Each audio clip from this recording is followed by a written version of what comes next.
For the final session of the afternoon, I'd like to welcome Evening Standard book editor Katie Law and Matthew Walker, author of Why We Sleep, who will delve into the link between sleep and mental health.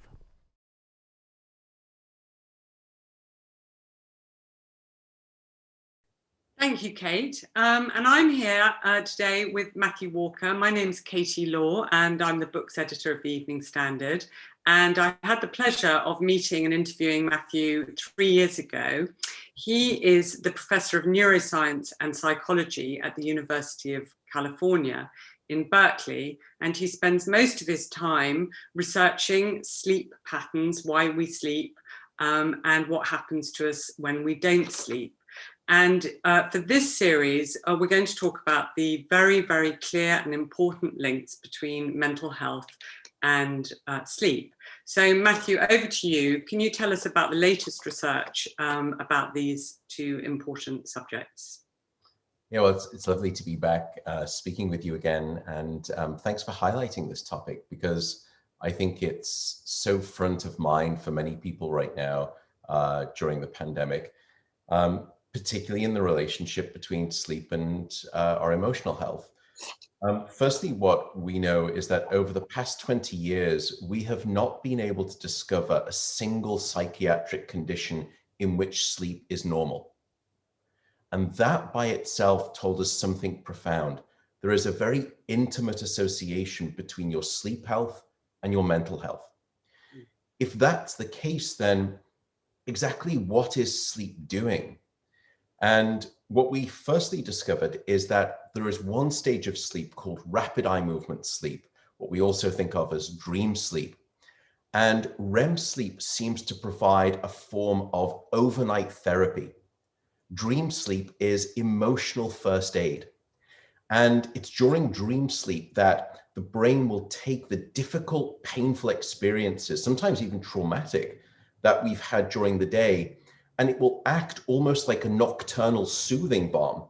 And it will start to take the sharp edges off those painful experiences so that when you come back the next day, they don't feel as emotional anymore. It's sort of taken the sting out of it. Sleep will actually divorce the emotion from the experience. And in that way, it's not necessarily time that heals all wounds. It's time during sleep, and particularly during dream sleep, that provides that first form of emotional convalescence. And I think it was Charlotte Bronte who had this lovely phrase. She said that a ruffled mind makes for a restless pillow. And that's exactly what we're sort of discovering with that first relationship. So in the past sort of 10 years, there was a focus on dream sleep and REM sleep, and it certainly provides those benefits. But recently we published evidence, and now with some replication too, that it's not just all about REM sleep, dream sleep. Deep sleep, which is something that we call non-rapid eye movement sleep, or non-REM sleep for short, and particularly the deeper stages of non-REM, that provides a different form of sort of mental health benefit. Specifically, deep sleep is what we've now discovered to be an anxiolytic. And what I mean by that is it will ramp down the level of anxiety. And so what we did was we looked at a study where we brought people in and we measured their level of anxiety in the evening, and then we recorded their sleep across the night, and then we measured their anxiety the next day, and we were also placing them inside of a brain scanner to look at the dynamics of their emotional brain patterns. And the first thing that we found is that sleep will actually decrease the amount of anxiety. So sleep sort of brings back down the level of anxiety to a more normative level. And the greater the amount of that deep sleep, the greater the anxiety reduction. And the reason was because deep sleep actually rewires the connection between your frontal lobe and your deep emotional brain centers that trigger anxiety. And the reason that that's important is because that frontal lobe region actually applies the brakes to the anxiety centers deep within the brain. And so you re-engage the control mechanisms. Right. Whereas if you took sleep away from people, and we sleep deprive people, the longer that you're awake, the more that anxiety escalates. And it was a linear relationship. It wasn't sort of tapering off. We didn't see any sort of leveling off even after 36 hours of no sleep.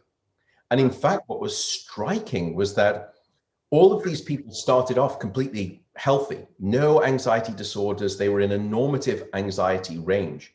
After one night of sleep, almost 50% of them reached a level of, sorry, one night of no sleep, almost 50% of them reached a level of anxiety that would be classified as being now clinical, a clinical anxiety disorder. That's how quickly a lack of sleep can shift you, and the magnitude it can shift you. And so I think these two sort of discoveries and the new discovery of deep sleep's role in anxiety fits. There's another lovely quote by an entrepreneur, E. Joseph Kosman, and he once said, "The best bridge between despair and hope is a good night of sleep." Wow. And that's exactly what the science is finding. So we obviously all want to know how we can get a good night's sleep. And I think there's something almost counterintuitive, because a lot of people listening to this will be thinking, yeah, but if I'm really anxious, the problem is I can't get to sleep and it's my anxiety that's keeping me awake. And obviously at the moment and in the past year, lockdown must have really done a lot of damage in terms of people's sleep patterns and people's anxiety patterns. So can you tell us a little bit about from your point of view, how lockdown has impacted people's mental health?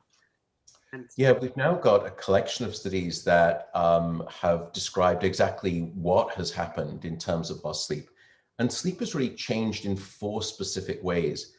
The amount of sleep, the timing of our sleep, the quality of our sleep, but also our dreaming. And we can come back to sort of this link in a second. Firstly, it does actually appear that on average, people are sleeping a little bit longer. If you look at the studies right now, the average seems to be about 20 to 25 minutes. Now, how is that happening? It comes back to the second way sleep has changed, which is our timing. What we've now found is that people on average are going to bed a little bit later, but they're waking up significantly later.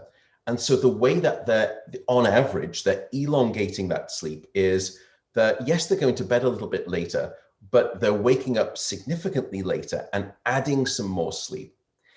And that really comes on to this issue of what we call chronotype. Are you a morning type? Are you an evening type? Or are you somewhere in between? And by the way, you don't get to decide that.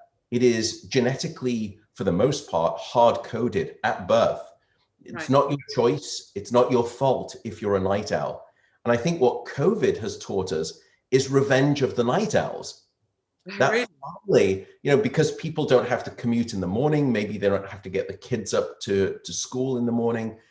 There is a little bit more freedom of opportunity time at night, and particularly in the morning, that allows the night owls to finally go back to living in synchrony and harmony with their chronotype, their biological 24-hour rhythm. The question, however, comes to the third point, which is quality. Now, I said on average, people are sleeping longer. If you look at the data, however, it's not really the case. There's nuance.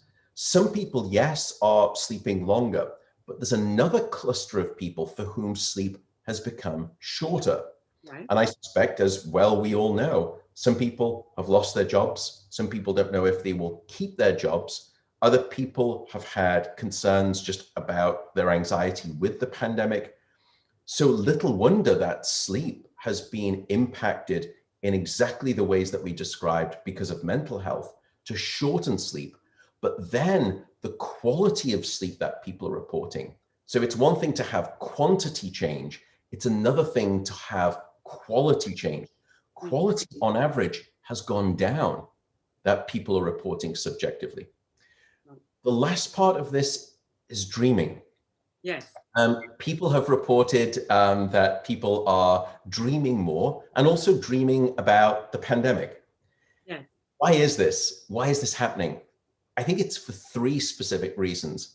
The first is just simply the way that sleep is structured.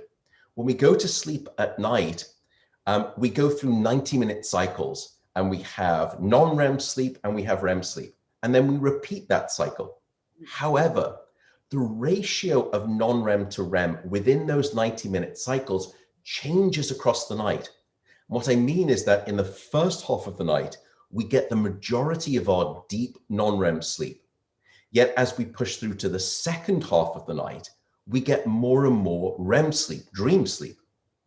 So if people are sleeping in later in the morning, they're pushing themselves more into the REM sleep rich phase of your sleep cycle.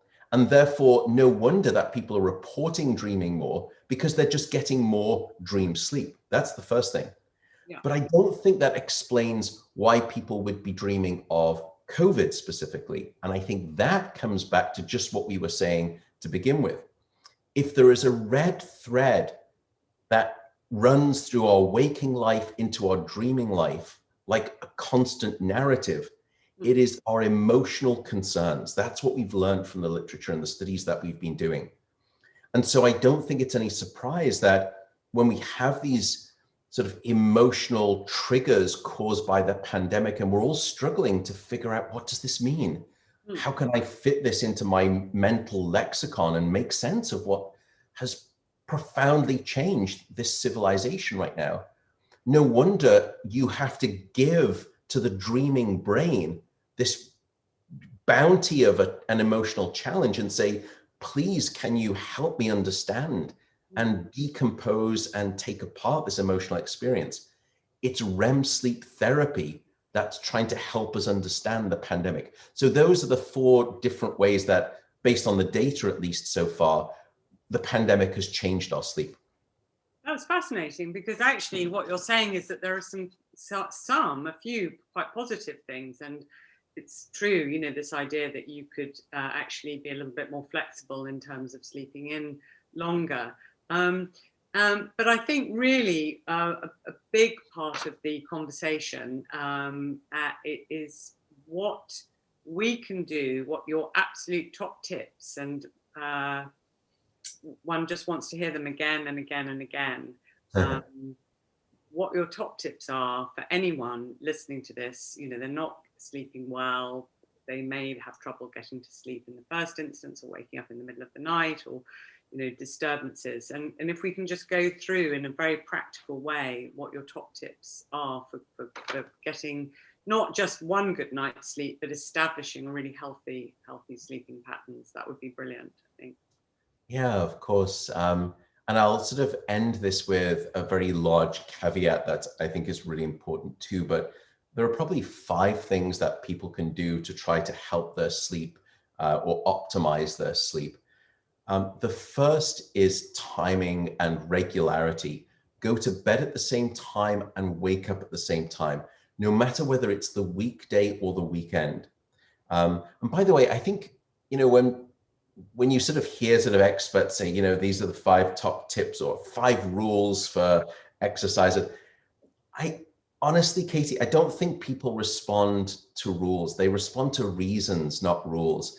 And so if you don't mind, I'll try and give some of the reasoning behind sort of the rules. I feel better about that. But so regularity is king, going to bed at the same time, as I said, and then waking up at the same time. And the reason is because deep in the center of your brain, you have a master 24-hour clock.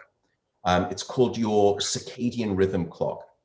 And it expects regularity and thrives best under conditions of regularity. And one of the things that it controls is your sleep-wake patterns. So that's the first tip, is regularity.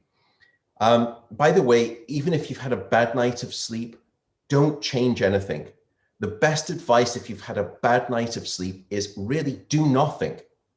Don't go to bed any earlier.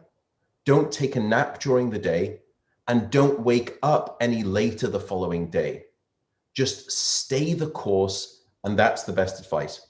Right. The second component is darkness. We are a dark, deprived society in this modern era. And the reason that we need darkness is to release a critical hormone called melatonin. And melatonin helps time the onset of our sleep in a regular fashion. So the advice here would be not just to step away from, these bright computer screens in the last hour before bed. If anything, the data is now is a little bit mixed on that. At first, we thought the blue light was harming us, our sleep, and I think that's true. I think what's more powerful about these devices is less about the blue light. It's much more that they are activating and engaging. Yeah. And that strength of activation and engagement masks our sleepiness. And so you could be there saying, look, it's now 11:30 at night. I'm working away on my computer. I don't feel tired. Well, what happens if there is a huge electrical blackout, everything goes dark, and you had no more computer to work on? I suspect that within 10 minutes, you'd say, wow, I actually am quite tired, but it was the computer masking that tiredness. But I'm drifting. So we need melatonin to release that hormone. So the advice would be, see if you can disengage from devices before bed in the last hour, but also try to dim down half of the lights in your home. And you will be surprised at how that sort of dimness becomes really quite soporific. It's quite powerful, and that's due to melatonin. The third thing is temperature. We need to drop our core brain and body temperature by about 1 degree Celsius in order to fall asleep and then stay asleep across the night. And it's the reason that you will always find it easier to fall asleep in a room that's too cold than too hot, because the cold room is taking you in the right thermal direction for good sleep. So aim for a bedroom temperature of around about 18 and a half degrees Celsius. It sounds cold. You can have a hot water bottle at the end of the bed. That's fine. Wear socks, no problem at all. But cold it must be. Yeah. The fourth tip is what I would say, walk it out. And what I mean by this is, don't lie in bed awake for long stretches of time, because otherwise your brain is quickly trained to think this thing called the bed is the place where I am wide awake. Yeah. And, I have we have patients that have come into the sleep center, and I'll often speak with them, and some people will say, it's so strange, I'm falling asleep on the settee watching telly, and then I get into bed and I'm wide awake and I don't know why. And the reason is because you've trained your brain to have this trigger that your bedroom is this place of wakefulness, and you need to break that association. So here the advice is, if after 20 minutes or so that you've been trying to fall asleep or you've been trying to fall back to sleep, it's not working, that's fine. Don't worry, I have nights like this too. I've had serious bouts of insomnia myself. I'm not immune to that. And I just know, I'm kind to myself and I say, this is just not my night. It's okay, get up. I go to another room in the house, and in dim light, I'll just read a book.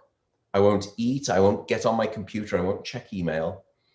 And only when I am sleepy do I return to bed, and there is no time limit for that.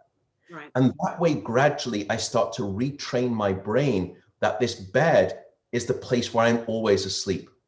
Right. And so I guess a good analogy would be, you would never sit at the dinner table waiting to get hungry. So why would you lie in bed waiting to get sleepy? Yes. And the answer is that you shouldn't. Just get up and get out of bed.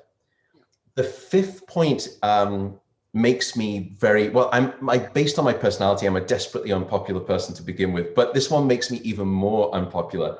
Alcohol and caffeine. Right. Caffeine is a psychoactive stimulant, and it's perfectly fine to have, some tea and some coffee in the morning. That's great. In fact, if anything, there are significant health benefits to having a certain amount of caffeine. But the dose and the timing makes the poison when it comes to sleep. Try to cut yourself off from caffeinated beverages after about midday or 2 p.m. because that caffeine has a very long duration of action. And in fact, if you have a cup of coffee at 2 p.m. in the afternoon, a quarter of that caffeine is still in your brain at midnight. So in other words, if you have a cup of coffee at 2 p.m., it's the equivalent of getting into bed at night at midnight, and before you turn the light out, you swig a quarter of a cup of Starbucks and you hope for a good night of sleep. Right. It's probably not going to happen. The final thing is alcohol. Many people, when they're struggling with sleep and they've tried lots of different remedies, they will turn to alcohol as a sleep aid. Alcohol is anything other than a sleep aid. Alcohol is problematic for 3 reasons. First, alcohol is in a class of drugs that we call the sedatives, and sedation is not sleep. But when we have a couple of drinks in the evening and we say, gosh, I fell asleep just like that, you're mistaking sedation for sleep, and they're very different. If I were to show you the electrical signature of your sleep with alcohol versus without, it's not the same. So that's the first issue. The second is that alcohol will fragment your sleep. So you will wake up many more times throughout the night. Now, the problem is that you often don't remember those awakenings. So then the next morning you get up and you feel unrefreshed and unrestored, but you don't really remember waking up. So you don't put 2 and 2 together that it was the alcohol. The final thing about alcohol is that it blocks your dream sleep, your rapid eye movement sleep, which we know is critical for things like emotional and mental health. We also know from a recent study that REM sleep is directly proportional to your lifespan. The more and more REM sleep that you have, the longer and longer your lifespan. The less and less REM sleep you have, the shorter your lifespan. And I think it was for every 15-minute reduction in REM sleep, there was almost a 13% reduction in lifespan. I could have those numbers wrong, but we certainly know that it's a linear relationship. I think the last thing I want to note there before I come on to the caveat is regarding caffeine and alcohol. I don't want to be puritanical here. I am just a sleep scientist. I'm not here to tell anyone how to live. And life is to be lived to a degree. All I want to try and do is give you the science behind sleep so that then you are empowered with the knowledge and you can make your own choices. I really don't want to say, I don't want to be finger wagging and sort of sound puritanical. The last thing I would note, and it's the caveat, that if you are struggling from a sleep disorder, such as insomnia or sleep apnea, which is heavy snoring, none of these tips are going to help you. It's the equivalent of me being an athletic coach, a performance coach. I can give you all of the tips to improve your performance, but if you've got a broken ankle, none of those tips are going to help you. I need to get you to a doctor, fix the ankle, and then we can come back to optimizing your performance. It's the same way with sleep. If you think you've got insomnia, if you think you've got heavy snoring, what's called sleep apnea, go and see your doctor. No one should suffer under the cloud of insufficient sleep. Wow, well, that's all of it makes absolute sense, and I like the caveat, and I think it's important because I'm sure a lot of people will, be worrying. One question, if we have time for you to answer this, is if somebody, for example, was taking sleeping pills, prescription sleeping pills, and finding that they were in a pattern where they were not able to get to sleep unless they took the pills, what would you suggest that the way that they might break that habit? So sleeping pills right now are really recommended for a very short-term use for significant insomnia. They're not recommended for long-term use. And people unfortunately develop a dependency. And one of the problems is that when you try to stop with those sleeping pills, not only do you go back to the bad sleep that you are having, but you have something called rebound insomnia, where your sleep is even worse. We also know that there is evidence that sleeping pills have been associated with a significantly higher risk of death, as well as cancer. And so I think the advice right now is sleeping pills, you should work with your doctor and you should try to understand if there is a short-term use case for them, and there may be, but it's not the answer in the long term. And in fact, here in America in 2016, there was a landmark recommendation from the American College of Physicians based on the concerns around sleeping pills and the evidence of rebound insomnia. They said they must no longer be the first line treatment for insomnia. Instead, it must be something called cognitive behavioral therapy for insomnia, or CBTI. It's a psychological intervention treatment. It works both on sort of your cognitions and your thoughts, and also your behaviors, cognitive behavioral therapy. It is just as effective for many people as sleeping pills in the short term. But what's great is that once you start working with your therapist or your clinician, you continue those benefits for, now looking at the data, several years. So people should seek out that treatment with their doctor. There's a company that I'm involved with that is now, it's called Shuni, SHUNI. So shuni.io, if people want to explore it. And what we're really trying to do is sort of provide that type of sleep coaching and sleep therapy using digital technology. And I think with the pandemic, we've become much more comfortable with having aspects of our medicine dispensed virtually through doctor's appointments, etc. So I think the problem with CBTI is that there are not enough people who are trained in dispensing it, yet the number of people who need it is astronomical. So there's a real sort of, demand supply mismatch. And I think we can bridge that gap using this type of technology platform.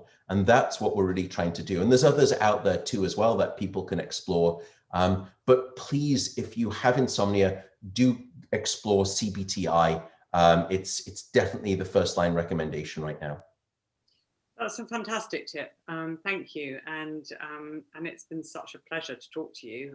You've given Likewise, Casey. So much good advice always. And it's just wonderful to hear it all. And I hope everyone who's listening will agree with me that there's just much we can do. And it's all basically free and simple advice, and there's nothing very complicated about it. Yeah. So, in terms of a health insurance policy, it's probably the most freely available, most democratically available health insurance policy that you could ever wish for. And for the most part, as I said, it's largely painless, which is the nice thing too. But thank you again for having me. I'm desperate to try to reunite humanity with the sleep that I think it is unfortunately bereft of. But I can't do that by myself. I need to partner with wonderful people, and you've given me multiple times a voice to sort of communicate with the public. So thank you for what you do for sleep. I will anoint you as a sleep ambassador, and you will continue to hold that. So Katie, thank you again. Thanks for having me. Thank you so much. Thank you. Yeah. Thank you. Bye. Bye-bye. Okay, that concludes today's sessions. I hope we provided some useful and really practical tips to help you and your mental health and well-being. We'd just like to thank all the speakers and partners today, Movember and Shout 85258. And I do hope you'll join us here next week, where we'll explore the important role that exercise and nutrition play in maintaining your mental health. Until then, bye-bye.